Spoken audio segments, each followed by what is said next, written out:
지금 XRP를 보고 계신 분들 중에 아직도 리플을 그냥 가격 안 가는 코인 정도로만 보고 계신다면 오늘 이야기는 꼭 끝까지 보셔야 합니다. 왜냐하면 지금 시장에서 조용히 진행되고 있는 변화는 단순한 가격 반등 얘기가 아니라 리플이 아예 판을 바꾸려는 움직임에 더 가깝기 때문입니다. 겉으로는 다들 가격만 봅니다. 오늘 얼마 빠졌나? 저항 못 뚫었나? 언제 오르나? 이런 것만 계속 보죠. 그런데 시장에서 진짜 큰 변화는 항상 가격보다 먼저 인프라에서 시작됩니다. 그리고 지금 리플 쪽에서 나오고 있는 흐름은 그냥 가벼운 뉴스 몇 개로 넘길 수준이 아닙니다. 특히 많은 분들이 아직 심각하게 안 보고 있는 게 하나 있습니다. 바로 RLUSD입니다. 이걸 그냥 리플도 스테이블 코인 하나 만들었네, 이 정도로 보면 안 됩니다. 왜냐하면 스테이블 코인은 단순한 코인이 아니라 돈이 흐르는 통로고 유동성이 움직이는 관문이고 디파이와 결제, 기관 자금까지 연결되는 핵심 다리이기 때문입니다. 쉽게 말해서 가격이 뛰는 코인보다 돈이 지나가는 길목을 먼저 잡는 쪽이 훨씬 무서운 플레이어가 될 수 있다는 겁니다. 그리고 지금 리플은 바로 그 길목을 잡으려는 움직임을 보여주고 있습니다.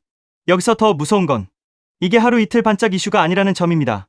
규제 쪽 흐름, 기관 자금이 들어오기 위한 보안 인프라, 스테이블 코인 확장, 그리고 디파이 생태계 연결까지 하나하나 따로 보면 조용해 보이는데 이걸 한 줄로 연결해보면 그림이 완전히 달라집니다. 지금 리플은 XRP 가격 올려보자, 이 수준이 아니라 리플 생태계 안에서 돈이 돌게 만들고 그 돈을 다른 체인과 금융 시스템까지 연결해서 판 자체를 키우겠다, 이 그림에 더 가까워 보입니다. 그리고 이런 움직임이 무서운 이유는 나중에 가격이 반응할 때는 사람들이 늘 왜 이제 알았지? 하고 뒤늦게 보기 때문입니다. 항상 그렇습니다. 대부분은 가격이 터지고 나서 이유를 찾습니다. 그런데 큰 흐름은 가격이 아니라 구조에서 먼저 나옵니다. 오늘 이 영상에서는 지금 RLUSD가 왜 중요한지, 왜 리플이 스테이블 코인과 디파이 쪽에서 무시하면 안 되는지, 왜 리플 기술이 처음부터 기존 금융권의 견제를 받았는지, 그리고 왜 이런 흐름이 단순 뉴스가 아니라 리플의 본질적인 힘과 연결되는지 차근차근 정리해드리겠습니다. 이거 끝까지 보시면 리플을 그냥 오르냐 내리냐로만 보면 안 된다는 이유가 훨씬 선명해지실 겁니다. 먼저 RLUSD부터 보겠습니다. 최근 RLUSD 유동성이 크게 늘어났다는 얘기가 나왔죠. 이걸 그냥 숫자 하나 늘었다고 넘기면 안 됩니다. 유동성이 커진다는 건 그만큼 이 자산이 실제로 쓰일 가능성이 커지고 있다는 뜻입니다. 쉽게 말하면 존재감이 커지고 있다는 겁니다. 스테이블 코인은 그냥 들고만 있는 코인이 아닙니다. 결제에도 쓰이고 자금 이동에도 쓰이고 예치와 대출, 거래의 기준 자산으로도 쓰입니다. 즉, 스테이블 코인이 커진다는 건 그 뒤에 붙어있는 금융활동의 바닥이 넓어진다는 뜻입니다. 그리고 여기서 중요한 건 지금 미국 정치권과 규제 흐름입니다. 중앙은행이 직접 발행하는 디지털 화폐, 즉 CBDC에 대해 경계하는 분위기가 나오고 반대로 민간 주도의 규제 친화적 스테이블 코인 쪽이 더 현실적인 대안처럼 보이는 흐름이 생기고 있습니다. 이게 왜 리플한테 중요하냐? 리플은 오래전부터 다른 프로젝트들에 비해 상대적으로 제도권 친화적인 이미지를 쌓아왔습니다. 무조건 기존 금융을 부수겠다는 태도보다 기존 금융과 연결되는 쪽으로 움직여왔죠. 이런 회사가 스테이블 코인 시장에서 존재감을 키운다는 건 기관 입장에서도 받아들이기 쉬운 그림입니다. 그리고 기관 자금이 들어오려면 절대 빠질 수 없는 게 있습니다. 바로 보안과 커스터디입니다. 큰 돈은 좋아 보여서 들어오지 않습니다. 안전하게 맡길 수 있나? 사고가 났을 때 관리가 되나? 제로권 기준에 맞는가? 이걸 먼저 봅니다. 리플이 이 부분에서 보안 인프라와 커스터디 쪽을 강화하고 있다는 건 단순한 기술 개발이 아니라 큰 자금을 받을 준비를 하고 있다는 뜻으로 볼 수 있습니다. 이게 진짜 중요합니다. 왜냐하면 많은 프로젝트들은 말은 거창한데 기관 돈이 들어올 만한 구조는 약합니다. 그런데 리플은 계속 제도권이 받아들일 수 있는 형태를 만들고 있습니다. 그러니까 지금 나오는 변화들을 따로따로 보면 심심한데 연결해서 보면 굉장히 현실적인 확장 전략이 됩니다. 그리고 여기서 더 눈여겨봐야 할 부분이 있습니다. 리플이 자체 생태계 안에만 머무르지 않고 이더리움 쪽 확장까지 염두에 두고 있다는 점입니다. 이건 굉장히 전략적인 움직임입니다. 왜냐하면 이더리움은 전 세계에서 가장 큰 스마트 컨트랙트 자금과 디파이 유동성이 모여있는 공간 중 하나이기 때문입니다. 즉, RLUSD를 리플 안에서만 돌리는 게 아니라 더 큰 시장으로 연결하겠다는 겁니다. 이건 우리끼리 잘해보자가 아니라 남의 유동성까지 연결해서 더 크게 먹겠다는 그림에 가깝습니다. 이런 확장은 의미가 큽니다. 왜냐하면 생태계는 닫혀있으면 한계가 빨리 옵니다. 하지만 외부 유동성과 연결되면 갑자기 판이 커집니다. 그리고 여기서 XRP가 다시 중요해집니다. 많은 분들이 XRP를 그냥 가격 오르길 기다리면서 지갑에 넣어두는 자산처럼 보죠. 그런데 RLUSD가 제대로 자리 잡고 리플 원장 기반의 디파이 구조가 커지기 시작하면 지금 잠들어 있는 XRP 자본이 전혀 다른 역할을 하게 될 수 있습니다. 무슨 말이냐? 그냥 들고만 있던 XRP가 예치, 대출, 유동성 공급, 각종 금융활동의 재료가 될 수 있다는 겁니다. 이건 차이가 큽니다. 왜냐하면 자산이 단순히 오르길 기다리는 물건에 머물러 있으면 시장은 결국 가격만 봅니다. 하지만 그 자산이 실제로 금융 시스템 안에서 쓰이기 시작하면 가치는 완전히 다른 방식으로 평가되기 시작합니다. 즉, XRP가 단순 투기 자산에서 생태계 안에서 실제로 움직이는 자본으로 바뀔 가능성이 생기는 겁니다. 이 지점에서 리플의 본질을 다시 봐야 합니다. 리플은 왜 초창기부터 그렇게 많은 견제를 받았을까요? 이건 단순히 새 기술이라서 낯설었기 때문만은 아닙니다. 리플이 건드린 건 기존 금융 시스템의 가장 민감한 부분이었기 때문입니다. 국제 송금, 결제, 중개 수수료, 자금 이동 시간. 이건 기존 금융권이 오랫동안 장악해온 핵심 영역입니다. 그런데 리플은 블록체인 기반으로 그 중간 단계를 줄이고 시간을 줄이고 비용을 줄이겠다고 했습니다. 기득권 입장에서는 어떻겠습니까? 굉장히 불편하죠. 아니, 불편한 정도가 아니라 자기들 수익 구조 자체를 흔드는 기술로 보였을 겁니다. 그래서 초창기부터 리플이 유독 큰 견제를 받았다는 해석이 나오는 겁니다. 어떻게 보면 이건 역설적으로 리플 기술이 별거 아니었다면 그렇게까지 경계받을 이유도 없었다는 뜻이기도 합니다. 결국 시장은 정말 위협적인 걸 가장 먼저 견제합니다. 그리고 지금 다시 봐야 할 건 그때 리플이 말하던 그림이 이제 현실에서 하나씩 증명되고 있다는 점입니다.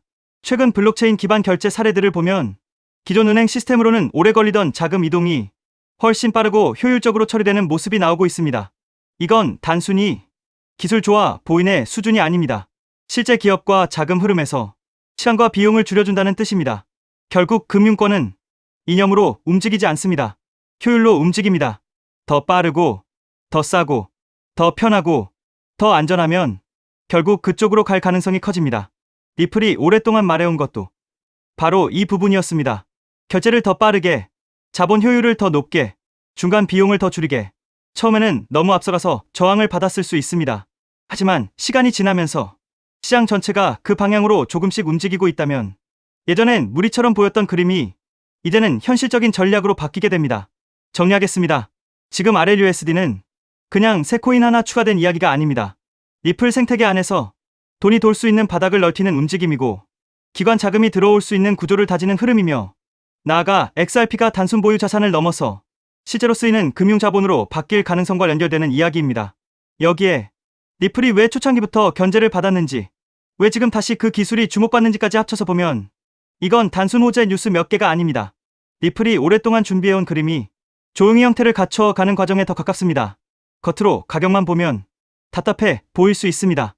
하지만 구조를 보면 리플은 지금 생태계, 유동성, 제도권 연결, 실사용성이라는 가장 무거운 영역에서 판을 넓히고 있습니다. 그리고 시장은 늘 이런 변화가 충분히 쌓인 뒤에야 가격으로 뒤늦게 반응하기 시작했습니다. 지금 중요한 건 소음이 아니라 구조입니다. 그리고 그 구조를 보면 리플은 단순한 코인이 아니라 훨씬 더 큰 그림을 향해 움직이고 있다고 볼 수 있습니다. 여기에 더해 또 중요한 내용. SEC 소송이 사실상 완전 종식되었습니다. 이 소송이 끝난다는 것은 단순한 사건 종료가 아닙니다. 리플 채택이 본격적으로 증가할 수 있는 출발점이 된다는 의미입니다.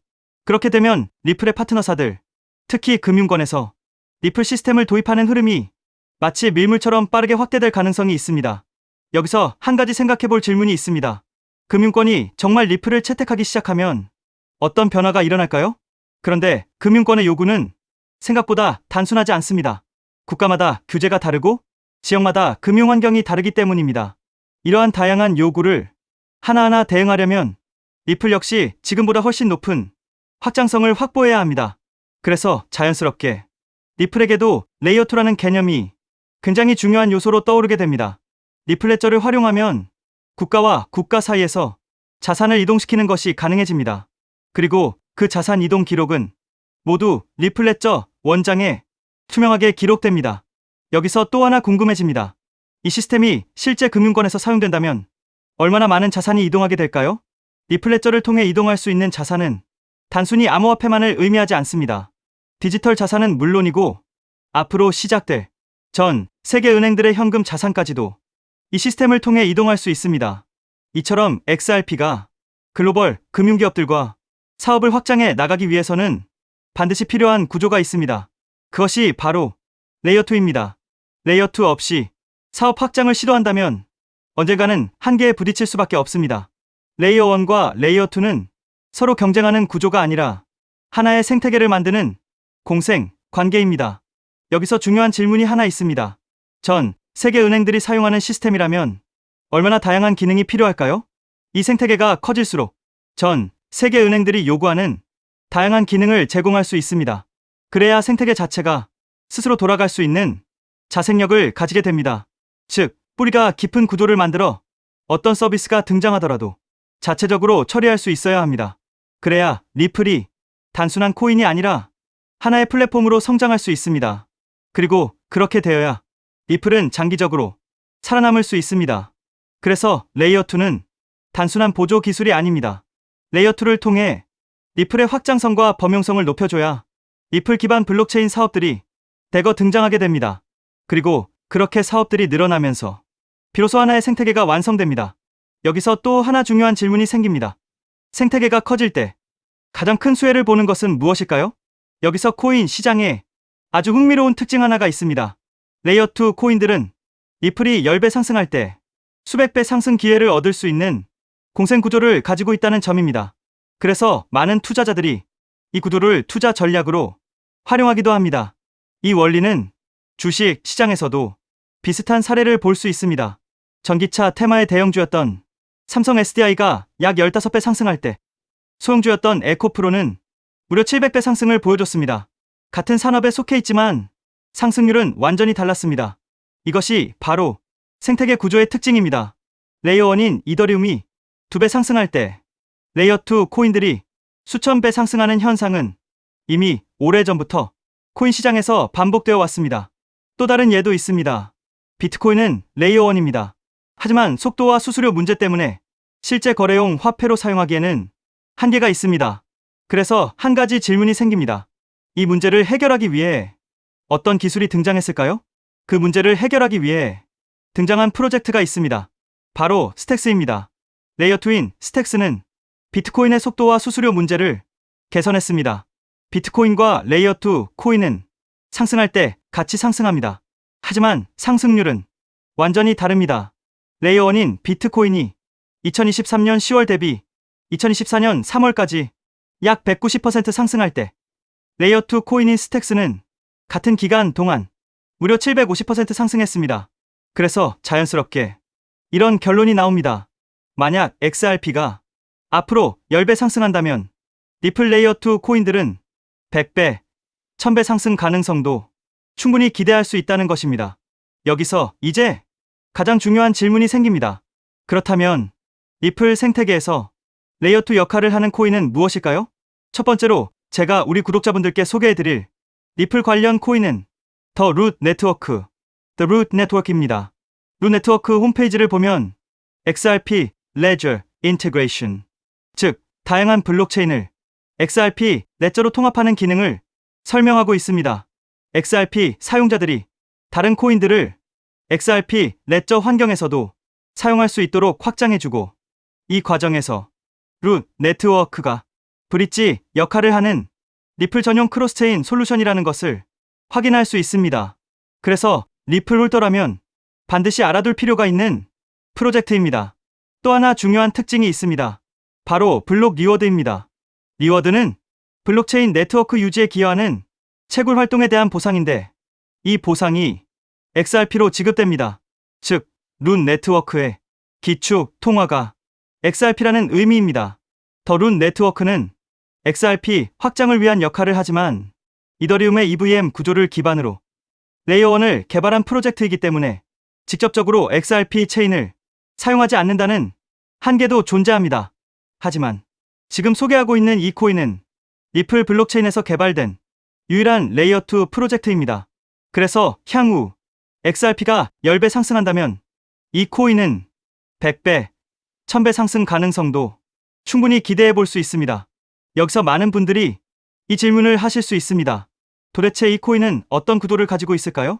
이 코인 홈페이지를 보면 메인 화면에 XRP 생태계를 위한 사이드체인이라는 프로젝트 목표가 명확하게 적혀 있습니다. 사이드체인은 XRP 체인을 더 원활하게 구동할 수 있도록 지원해주는 체인을 의미합니다. 그래서 XRP 생태계가 커질수록 이 코인의 사용처도 폭발적으로 늘어날 수 있습니다. 또한 이 코인의 이용자가 늘어날수록 XRP 역시 더 안정적인 환경에서 서비스를 제공할 수 있습니다. 그래서 이 두 코인은 공생 관계라고 볼 수 있습니다. 이 코인의 백서를 보면 XRP 레저의 포크라고 설명되어 있습니다.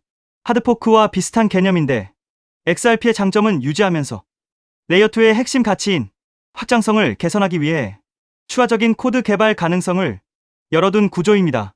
그래서 이 프로젝트는 레이어2 스마트 컨트랙트를 담당한다고 설명하고 있습니다.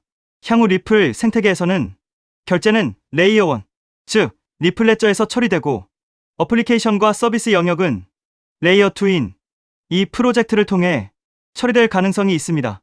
사실 이 부분 때문에 리플 기술 커뮤니티에서는 하나의 우려가 나오고 있습니다. 앞으로 이 코인으로 수요가 너무 많이 몰릴 수 있다는 것입니다.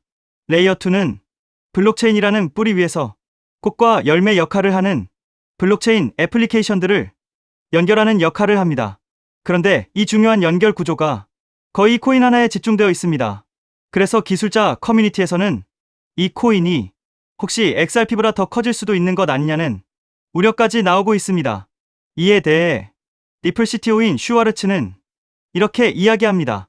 새로운 체인이 등장한다고 해서 기존 체인의 가치가 떨어질 것이라고 걱정하는 것은 지금 걱정할 문제가 아니라는 것입니다.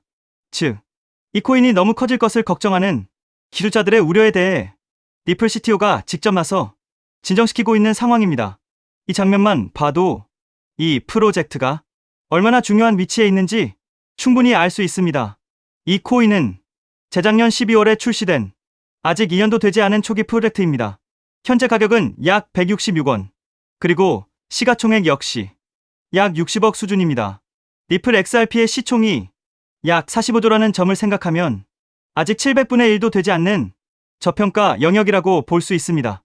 또한 전체 물량의 98% 이상이 이미 유통되어 있기 때문에 개발팀의 물량 언락으로 인한 추가 하락 위험도 크게 걱정할 필요는 없습니다. 이 코인은 리플과 직접 연결되어 앞으로 리플 생태계에서 핵심 역할을 맡게 될 가능성이 있습니다.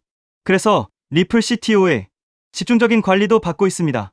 그런데 아직까지 저평가 상태인 이유가 있습니다. 리플사가 이 프로젝트에 직접 깊게 관여하고 있음에도 아직 공개적으로 크게 드러내지 않고 있기 때문입니다. 리플의 SEC 소송이 사실상 완전히 끝나 이제 금융권 사업 확장이 전략적으로 시작될 수 있습니다.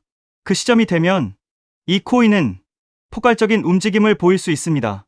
그래서 지금은 리플 네트워크 내부 거래 정도로만 조심스럽게 운영되고 있는 것으로 추정됩니다. SEC 소송이 사실상 종식되어 리플 채택은 곧바로 확대될 가능성이 매우 높습니다. 그에 따라 금융권의 리플 시스템 도입 역시 확장됩니다. 하지만 금융권의 요구는 국가와 지역마다 매우 다양합니다. 그래서 이런 요구에 하나하나 대응하려면 리플은 반드시 더 높은 확장성을 확보해야 합니다. 그래서 바로 이 코인이 등장한 것입니다.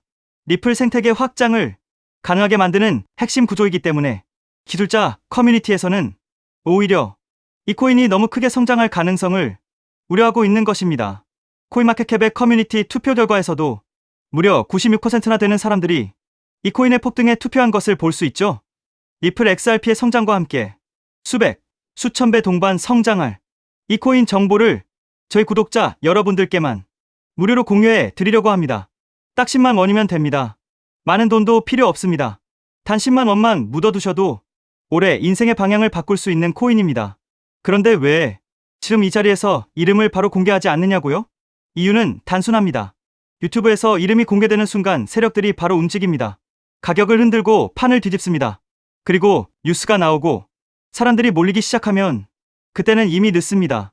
이 시장은 정보가 퍼진 뒤에 사는 사람이 아니라 퍼지기 전에 움직인 사람이 가져가는 구조입니다. 결국 선점이 전부입니다. 이건 단순히 좋은 코인을 찾는 문제가 아닙니다. 지금 시장에서 2026년을 버티기 위한 필수 선택에 가깝습니다. 최근 시장 하락으로 원금 손실이 컸던 분들 많으시죠? 이 코인은 그런 분들도 한 번에 만회할 수 있는 가능성이 있는 구간에 있습니다. 그래서 저는 아무에게나 공개하지 않습니다. 저를 믿고 설문에 참여해주시는 구독자분들께만 이익은 코인의 이름, 진입 구간, 그리고 목표 가격까지 모두 공유드리겠습니다. 당연히 저는 10원도 요구하지 않고 무료로 우리 구독자분들께만 공유해 드릴 겁니다. 왜? 돈도 안 받고 이런 정보를 알려주냐고 하시면 제 유튜브 채널 좀 키워보고 싶어서가 다여서 구독과 좋아요 한 번씩만 부탁드리겠습니다. 방법은 간단합니다. 제가 아래 설명란에 구글 폼 링크 하나를 달아놓겠습니다. 이 링크는 여기 설명 보기를 클릭하시면 볼 수가 있는데요. 이 구글 폼 링크를 눌러보시면 이러한 창이 뜰 겁니다. 그러면 여기 구독자께만 드려요에 체크를 해주신 다음 리플 레이어2 코인 정보를 공유받으실 연락처를 자세히 적어주신 다음에 여기에 있는 제출을 눌러주시면 저에게 이 구글 폼이 날아오게 됩니다. 그러면 제가 이 구글 폼을 확인하자마자 적어주신 연락처로 연락드려서 제가 구독자인지 확인만 간단히 빠르게 한 다음 아까 말씀드린 리플 레이어2 코인 정보를 바로 공유해 드리도록 하겠습니다. 이 코인이 아마 2026년의 졸업 코인으로 이름을 올리게 될 수도 있을 겁니다. 최근 원금 손실이 컸던 분들도 한 번에 만회하고도 남을 수 있으니 최대한 서둘러 준비하셔서 제대로 된 수익을 만들어 보셨으면 합니다. 우리 구독자 여러분 힘내시고 긴 영상 끝까지 시청해 주셔서 감사드리며 마지막으로 구독과 좋아요 한 번씩 부탁드리면서 마무리하겠습니다. 끝까지 시청해 주셔서 감사합니다.